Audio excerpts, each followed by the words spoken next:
Hello and welcome. I'm Carol Cram, host of the Art and Fiction podcast. This episode features Alyson Richman, author of 11 novels, all of which relate in some way to the arts and are listed on Art and Fiction. In this episode, we'll be speaking about The Thread Collectors, co-written with Shauna J. Edwards and listed in the Textile Arts category, and Alyson's newest novel, The Timekeepers, listed in the other category on Art and Fiction at www.artandfiction.com. Alyson Richman graduated from Wellesley College with a degree in art history and Japanese studies.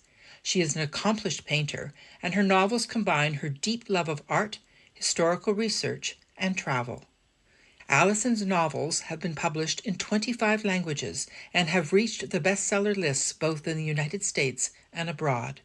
She lives on Long Island with her husband and 2 children. Welcome to the Art and Fiction podcast, Alyson. Thank you so much for having me. It's my pleasure.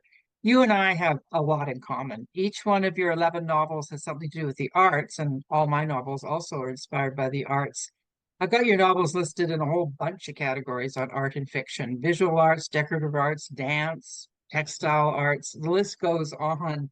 I'm in awe, actually, of how prolific you have been and how wonderful your novels are. Today, we're going to talk mostly about your 2 latest novels, The Timekeepers and The Thread Collectors. But first, I want to ask why the arts is your sort of go-to subject for your stories?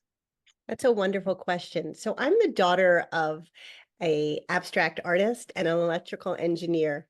So I always say that the electrical engineer with my father really taught me to be intellectually curious and to understand how something works. You need to be able to take apart all the intricate pieces and put them back together to see how everything works as a whole. But my mother, the artist, really taught me to appreciate the world through an artistic lens.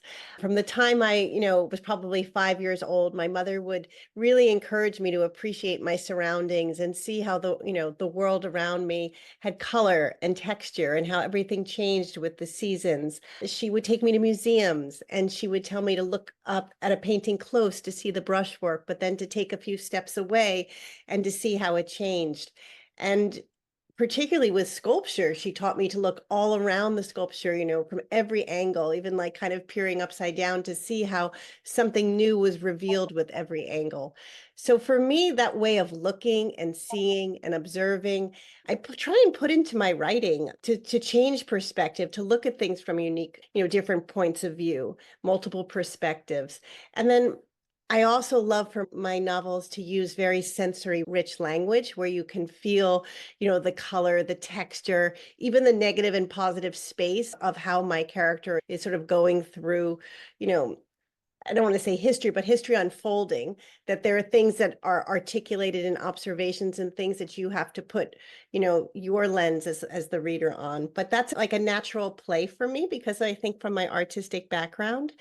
And then as far as choosing subjects that are art related, you mentioned, I have a painter, I have an actor, I have a dancer, I have someone who does the textile arts. For me, it's extremely interesting to see how an artistic person experiences dramatic periods of history, how they unfold against that historical landscape. This question, can the creative spirit be extinguished in very difficult and dark times, or does an artist still find the means to create? Does creativity, is that a form of resistance? All these things for me, I'm really passionate about bringing into my novels. Oh, I love that about using the artistic sensibility as against the times and what's going on. Yes, because both of your novels do that. And I Yes. imagine the other ones do I too. think almost every single one, you'll find someone who is creative or has a creative passion, and how that either gives them sustenance, emotional sustenance, or helps heal them from their trauma. There's always something that art does for them that I think is very important. Yes, I see that, at least in the 2 that I have read. And that's a wonderful way of using the arts in novels. Mhm. So let's talk a little bit about your newest novel, The Timekeepers. Tell us Mhm. about the genesis of that novel. The timekeeper's genesis came in little increments, actually. Often when I have a seed for a novel, it's not quite enough to be a novel. So I always sort of shelve it in the back of my mind, thinking, well, that's very interesting. I wonder if I can use that at a later date. It's almost like I have a Rolodex in my mind. So I had learned that there was a community not far from where I live on Long Island that sponsored several South Vietnamese families they were called boat people who tried to flee Vietnam right after the fall of Vietnam and the Vietnam War on these makeshift boats trying to find safety in America. Most of these South Vietnamese families had a connection to the American allies that caused them great suffering once the new regime was in place. And many of them were Catholic. And so there was an initiative, particularly on Long Island, to bring some of these South Vietnamese refugees who were trying to escape peril to America for a new life. And I had heard that there was this community on Long Island that had sponsored several families, and that there was a particularly moving story about a young boy who came over after a very dramatic escape, and how he came into the fold of this Irish immigrant who had had her own trauma in her past. This is all true, even though you do find it in my Wow. story. And I was very inspired by this beautiful relationship between two people who were not born American, but who found friendship and who found community together and that sense of healing. So it was just like in the back of my head. And then I heard a story about a Vietnam veteran who had lived above in the original story was a pizzeria, sort of not letting his family know where he was, wounded and traumatized from the past, and how he comes into the fold into a community.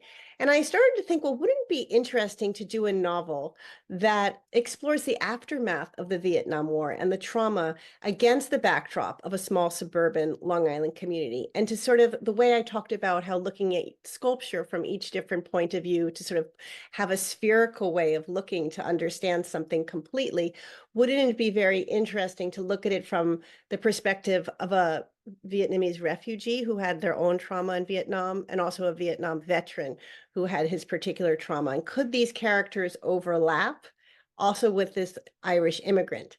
And that's where this idea of the watch store in the Timekeepers, which is really, I believe, sort of an artistic endeavor, this sense of working with watches, trying to metaphorically push the hands of time forward, that this time store, all the characters overlap in, and it becomes this sort of beating heart of the novel of community and healing.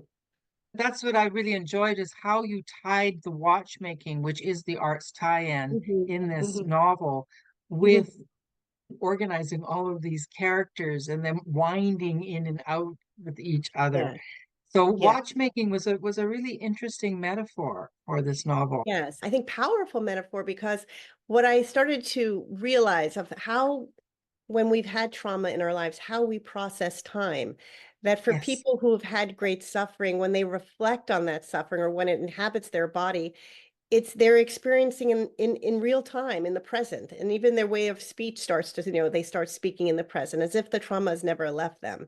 So by using this metaphor of the watch store, of making time move forward, making sure the watch moves correctly, it's this sense of trying to draw the characters out of living in their trauma in real time and into propelling them to think about the future.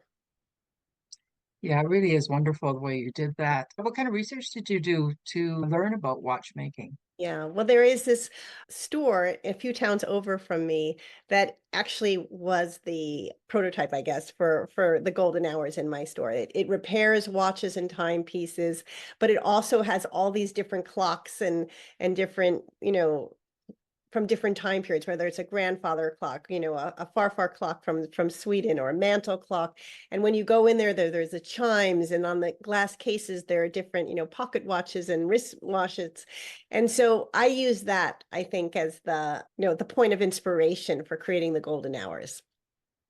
That's wonderful. So did you get to actually go and talk to the people that ran the I store? did. And I did, which was wonderful. I mean, I don't think I could have written the book without some guidance, because it really yes, is such a artisan craft, like, or vocation. There's so much that goes into it.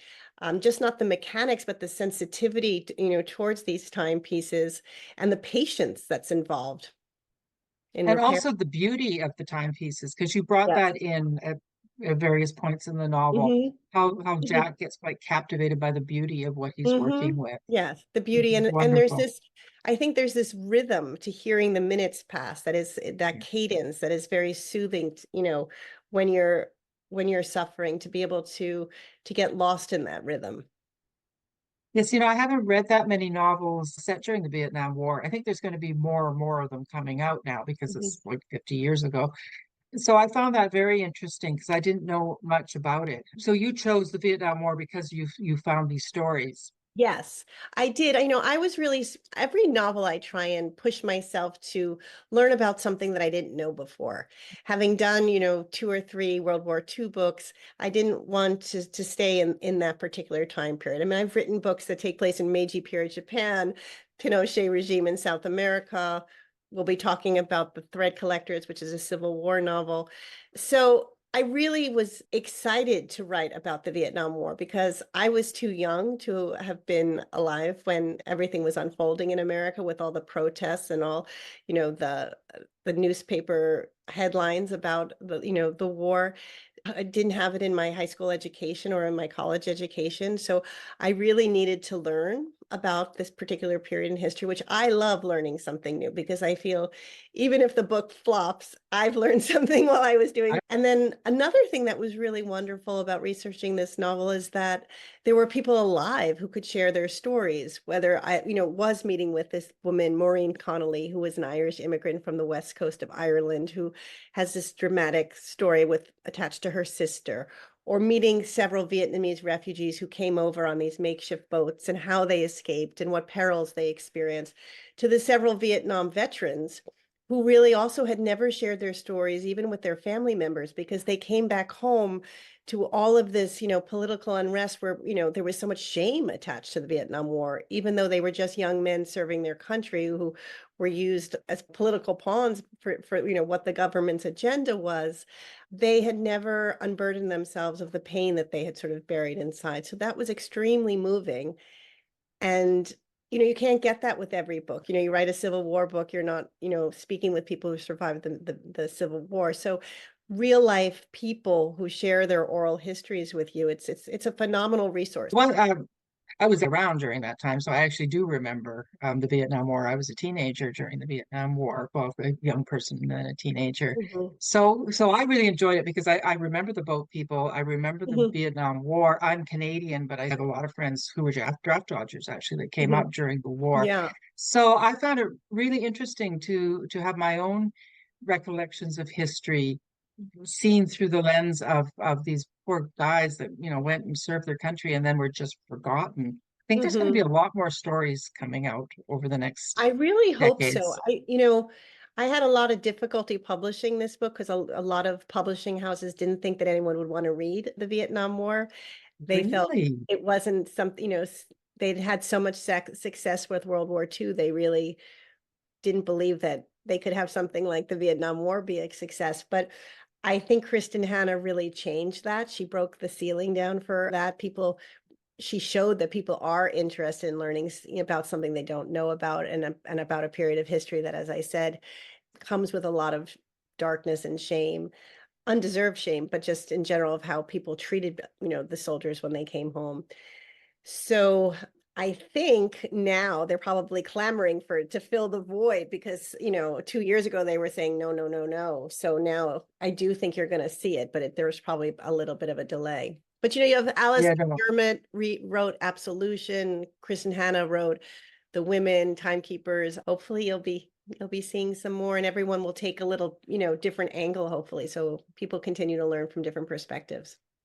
Well, I really do think that the 50s and the 60s are the decades that are now starting to get Mhm. more and more popular. I think Mhm. we've done with the war for the first, So you Second know what? World I War think for a it's while. interesting. Yeah, I think what happens after 50 years, and we're approaching the 50th year Yeah, anniversary of the end of Vietnam War, it becomes like history. Before that, yeah. people don't even think of it as being history. But that's, when I was writing The Lost Wife, which was a Holocaust, that also was, 50 years, around 50 years after that happened. So there's something that shifts, I think, where people start thinking, okay, there's enough perspective now and tough time has passed that we can look at this objectively. Well, in the Historical Novel Society, 50 years is the cutoff. So Oh, 1974. Yeah, they oh, figure anything prior to 50 to 1974 is now history. So then I can oh. start writing about my childhood and my young teen That's years. interesting. I'm glad there are guidelines. Yeah, yeah. So, but apparently that's what they say anyway. And on that note, I found the timekeepers so timely. I mean, yes, it was set 40, 50 years ago, but there were so many parallels between what's happening in the world right now. Were you aware of that as you were writing the novel? That's a great question. Yes, I definitely think so, particularly with themes of migration and, Yes. immigrants, and those things feel very, very timely, and they did when I was writing it. Also, I return to this word community because I feel that while I was writing it, I wanted to emphasize this sense of how I felt community was in my childhood in, like, the late 70s. So we've almost come away from that, and I really wanted to pull back to it, because we do live in a time where it's very divisive which side you're on, and it wasn't Yes. really necessarily like that in my town where I grew up. Of course, there were always these sort of, there's always something that's, people are planting their pole in one direction or not, but the divisiveness of the Vietnam War and these boys who really came most of the time from families where their fathers served in World War II, where they were heroes, where they felt that they were serving their country. Mm. And then coming home when there's all this, political protesting that I think, we've seen a lot sweeping through the United States and other countries this, in the past 2 years. Yeah, it feels very timely. It certainly did, particularly the whole immigration threat, just Hmm. what these people went through. Hmm. Hmm. So the novel touches on so many themes, but let's talk about friendship. And you just mentioned community, and there's so many threads of friendship in this novel. You've got between Grace and An, Bao and Molly, even Hmm. Jack and the dog, Hendrix. Hendrix, So yeah. I like Hendrix. So how is this novel a story about friendship? Mm. Well, I love creating novels where you have all these characters who come from different backgrounds, different ages, different experience, and Yeah. somehow they overlap and find this unexpected friendship, and that it bolsters them and they learn from each other. That's something that I find tremendously gratifying when I'm writing. And so I love this idea of showing how there's certain forces that be that make us sort of overlap with people. We don't know why Grace was coming down that street when she, stumbles on Bao, and we don't know why Tom is sitting in the garden when he meets Jack, or all of these different Mhm. things that have to happen for these characters to meet. To me, I find that very life affirming that we don't know who comes into our life, but they Yeah. always have some sort of positive reasons. So that's where this unexpected friendship comes, that you have these characters coming from all places of the world, three different parts, and they will eventually, their paths will overlap. And not only do they find healing and friendship, but the community becomes richer with their presence. It's kind of like, yes, be open to Hmm. whoever Hmm. you're going to meet because you never know what wonderful things are going to happen. Exactly. That's Exactly. sort of almost a sub theme in a way Yes, of the novel. 100%. So would you like to do a reading from the Oh, Timekeepers? sure. Absolutely. Soon Bao was riding nearly everywhere on his new bike. He had never experienced such a smooth ride, with the firm black tires rolling beneath him. He rode down to the beach club and met Molly for a game of shuffleboard. He accepted Sister Mary's invitation to have a small basket put on the handlebars, and he began doing errands for the mother house in exchange for pocket money, saving every nickel and dime that he earned, except for the occasional pack of gum. But the best news was when An told him about the possibility of working a few hours each week at the golden hours. Grace says you can help wind the clocks and maybe also clean the tools and put them back in the drawers. She went over and tousled Bao's hair. Jack said he'd be happy to show you how all the timepieces work. Bao's shoulders straightened. I'll work hard. Yes, you will, An agreed. And I'll learn to fix watches, just like Dad fixed radios. An looked at Bao's expression. Joy glinted in his eyes. Her nephew never once mentioned the wounds on Jack's face. He only saw the possibility of learning something new, from a person willing to share. Val loved having the wind on his back, his bottom lifting off the leather seat as he pursed with his weight forward, coasting down the winding hills toward the center of town. It was a 30-minute ride to the store, but he never felt tired. When he arrived that first afternoon, Tom had just left for home, and Jack was hunched over his latest repair. He took off his magnifying visor. Beside him, Hendricks got to his feet and trotted over to greet the newest visitor. "Hey, welcome," Jack said, over the hum of his cassette tape. He quickly lowered the volume. Fleetwood's Mac's Landside faded into the background. "I'm glad you're up to helping us out here." Bao smiled and bent down to rub Hendricks's fur. "I want to learn," he said as his eyes scanned the workshop. "Do you remember how to wind the clocks like Molly showed you?" Jack pointed to the doorway that led to the showroom. "Why don't you start in there?" "That's where Tom started me off before I learned the bigger stuff." "Okay," Bao answered. "I start here." He gave Hendricks one last pat and then stepped into the next room, where he was greeted by the sound of a dozen minute hands ticking in perfect synchronicity. Wow. And of course, we find out that Bao's father used to fix things, right? Right, right, So, exactly. He yes, fixed radios for the American Allies, and that was their connection. yes. So that's wonderful how then it comes on to Yes, the Bao and how, tinkering, the sense yeah. there's certain people who love to work with their hands and fix things. Yeah, I know. I really love how you worked all of that into this novel that is so compelling because we really get invested in those characters, like Grace and On, and especially Jack. Well, all of them, actually. Yeah, I thoroughly enjoyed it. thank you. You're welcome. So let's talk about The Thread Collectors, which I Mhm, believe is your 10th novel. Is that mhm. true? I think if you Wow. count all my collaborations, it's probably, yeah, I think my 10th. Yes. So speaking of collaborations, you co-wrote this novel with Shauna Edwards. So tell Mhm, us about how that novel came to be. mhm. Well, I had been dreaming of writing a Civil War novel for some time. I had a personal connection to the Civil War. Growing up, my grandmother, who loved to tell stories, shared with me that, her family had come over and emigrated from Germany in the 1830s. And when the Civil War broke out, allegedly, according to my grandmother, had two great, great, great uncles who fought on opposite sides of the Civil War. Well, I'm Jewish, so to have, Jewish soldiers in your family in the Civil War is kind of unique because at that time, the Jewish population was 0.5% in the United States. So it was very, very small.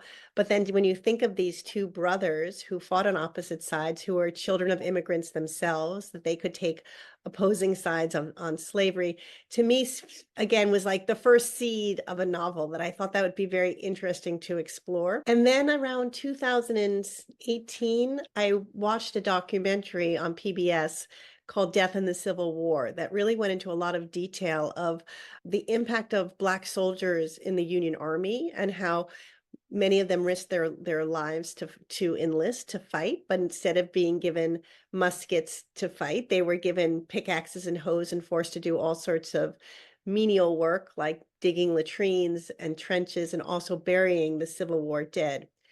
The documentary also talked about how, because the dead had to be buried so quickly before the battalions moved on to the next fight, that often fellow compatriots would sketch out where their, fallen brothers had been buried quickly on back of envelopes in their diaries and scraps of paper, hoping that at the end of the war they could share that with the family of the fallen soldier and somehow find a way to repatriate the remains back, to the family plots. So I instantly envisioned this, like, wouldn't it be interesting to have the two brothers story, but have the one who fights on the Union Army, maybe for him to have an unexpected friendship with a Black soldier who inevitably buries him and has a map that somehow gets back to his beloved. That was my original idea. That's not what the thread happens in the Thread Collectors, but that was my original idea. And Shauna Edwards and I have been friends for now like over 15 years. And at that time, it was probably a decade. And she was always that friend that I shared my, ideas with. We met actually in Las Vegas at a lawyer conference because I'm married to a lawyer. She was a practicing lawyer at that time. And from the moment we met, we were talking books. She was a literature major at Harvard. She always dreamt of writing a novel. So when I told her my original idea, I mean, she is African American, and her original reaction was like, well, that's a really interesting idea, but you have to remember that a Black soldier wouldn't probably not have been able to read or write. It would have been illegal to have taught him that. So if he's going to make a map, it just has to be, rudimentarily sketched out. And then she said, I actually think it'd be interesting if somehow the map got to his beloved and maybe she made it into, she embroidered it onto something to make it, less fragile, and make it so that it was something that could become like an artifact that could be then, transported up north eventually after the war. So that was her original input. I ended up not writing the novel for several years because I felt I wasn't ready to write it. I ended up writing a novel called The Secret of Clouds. But when I returned to the idea in 2020, when COVID hit, and again, the world seemed to feel like it was parallel to, many of the themes of the Civil War with this divisiveness and, Yes. all of this tension that was happening with, the brutal murder of George Floyd, the rise of, social activism at that time. I started to think, well, the novel really didn't seem like it was wholly my own anymore because she had contributed so many interesting ideas into it. And so I reached out and I said, Shauna, you've always wanted to write a book. Do you have any interest in maybe collaborating on this with me? And at first she was very hesitant. She didn't know if she could, but I was like, let's try and write 40 pages together. Let's see if we can do that. And we did, and we found a way to write together. As you probably felt when you read the Thread Collectors, it is one seamless voice. We didn't take turns writing one chapter and then the other person taking the next. We would plot out the ideas of the book together. I would take a first pass of sort of writing the first descriptive passages, and then she would go and embroider into that. She would add dialogue, she would add all sorts of things to make it Oh, more nuanced, and then we'd work slowly at a time building another 20 pages, another 20 pages until we got to the end. what a wonderful process. Yeah, it was so nice to be collaborating and working on something and creating art together, really creating a work of art, as a novel. And also, as I mentioned before, we were experiencing history ourselves at that time, living in an unknown world and having a creative endeavor that gave us sustenance, and then writing about something similar as well. Yes, because just like in the timekeepers, there's a lot of parallels. I think Mhm. even more with the thread collectors and what's happening in the world now. So it's Yes. interesting that, yeah, of course, you were well aware of that as you were writing it. Yeah. How could you not? How could you not be? Yes. Well, unfortunately, racism and intolerance are still very Mhm. much with us. But on a positive note, one of the things I loved about the novel is the women's work, sewing and embroidery, and that is at the heart of the novels. Because Mhm. that sewing and embroidery, like women's work, as I said, it's been traditionally undervalued, hasn't it? Mhm. It has. And yet it's really incredible work that's done often with very little resources. I mean, we have our character in the thread collector, Stella, really repurposing every scrap of thread she can harvest in her home, even from her clothes, her hemline pulling threads from a vest of someone that we won't talk about, who, No. but every little thing in order to create, how do we get the materials during times where they're scarce and make something into it that not only has a sense of purpose, but also is creatively beautiful and gives us a feeling of that we are contributing into something with our hands and our, in our hearts. Yes, exactly. And I thought that was very clever how they got the thread. I presume Mhm. that's based in fact, that's how Yes, people would get yes, thread. If they didn't have it, they would unravel yes, existing things. Never exactly. occurred to me. Yes. Yes. I But mean, they had to make do. Shauna really opened up my eyes about how repurposing cloth and Yes. material and threads in the African American community has always happened. With quilting, they didn't, they would always save even, dresses that were falling apart, any bit of material to make, quilts that kept them warm, but also had this history with them. If you were to go to her house, she has like a frame in her bathroom when she puts her makeup on every day that has, she feels her ancestors sort of are in the air. She has a piece of of that had been a quilt, but now it's just a portion of the quilt framed. That was her great great grandmother's field dress, her grandmother's church dress, her Oh, mother's dress, and it's all, her and her two sisters each have a fragment of that framed in their homes. wow. So Shauna's ancestors are also one of the inspirations for the novel. Yes. Yeah. Her character of Amine and Janie, those are even family names that she used.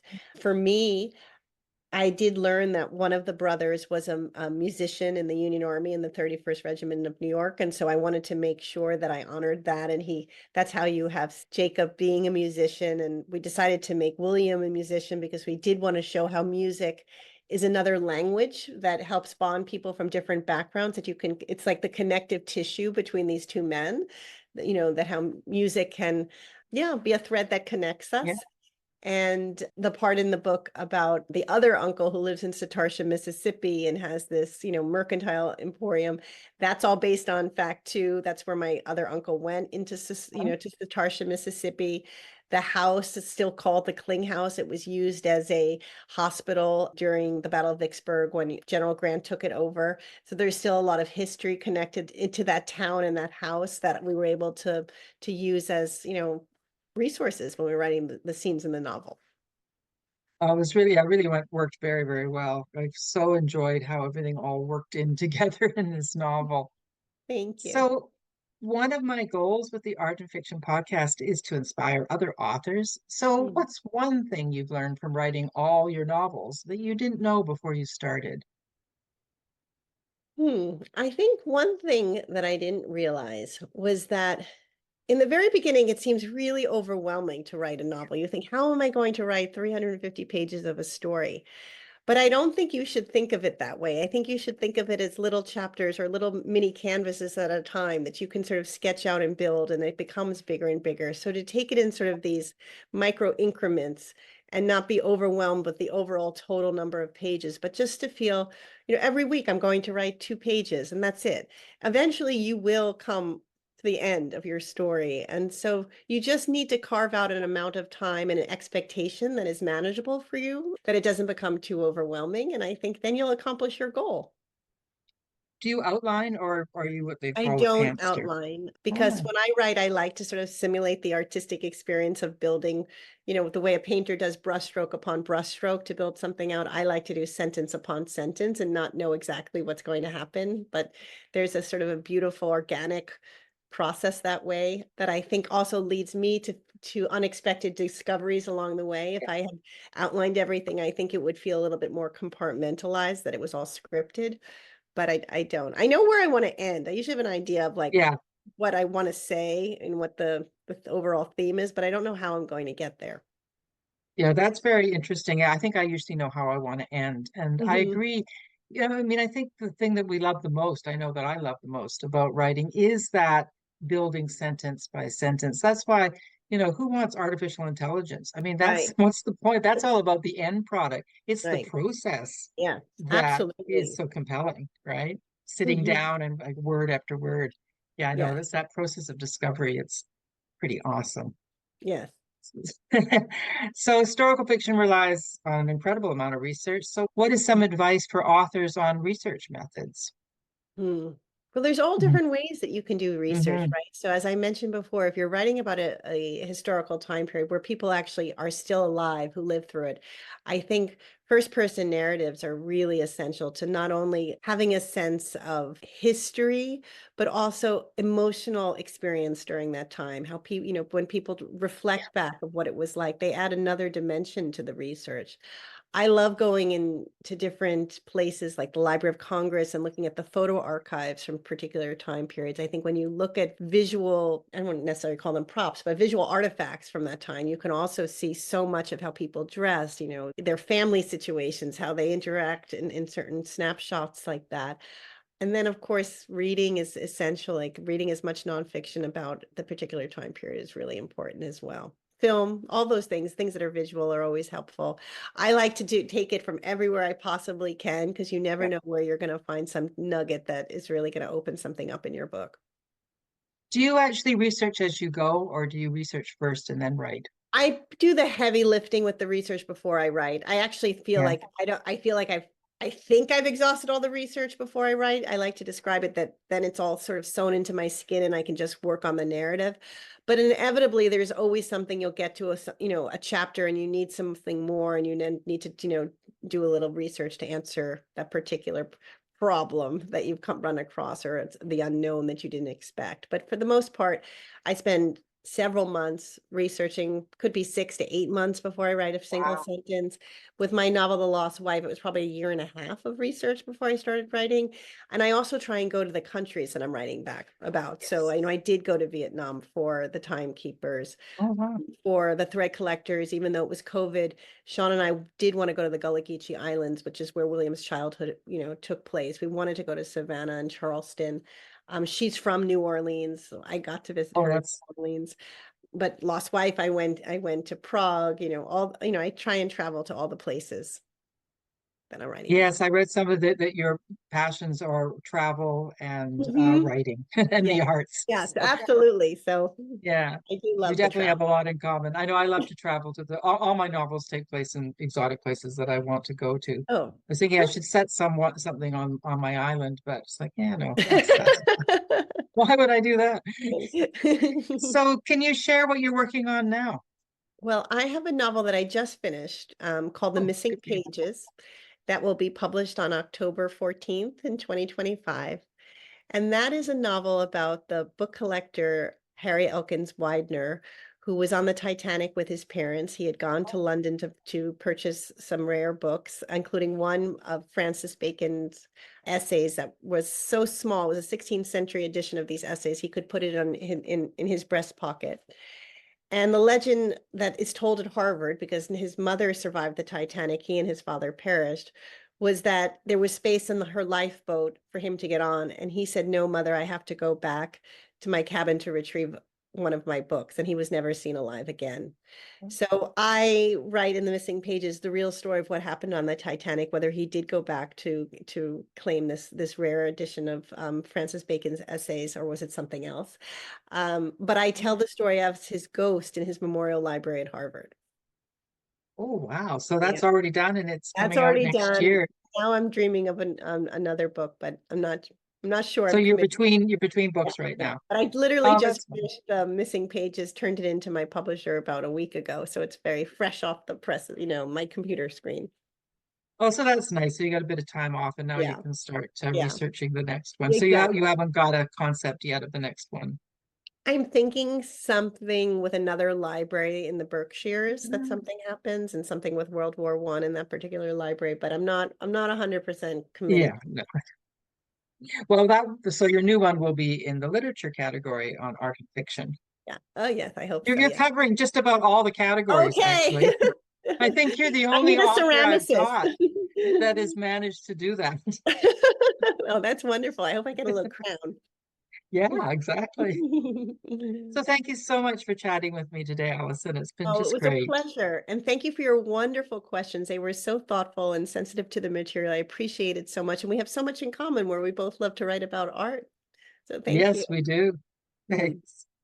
I've been speaking with Alyson Richman, author of 11 novels, including The Timekeepers, listed in the other category on Art and Fiction, and The Thread Collectors, listed in the Textile Arts category on Art and Fiction at www.artandfiction.com. Be sure to check the show notes for a link to Alyson's website at www.alysonrickman.com. You'll also find a link to a 20% discount on a subscription to Pro Writing Aid, a fantastic editing tool for writers. If you are enjoying the Art and Fiction podcast, please help us keep the lights on by making a donation to the Ko-fi website. The link is in the show notes.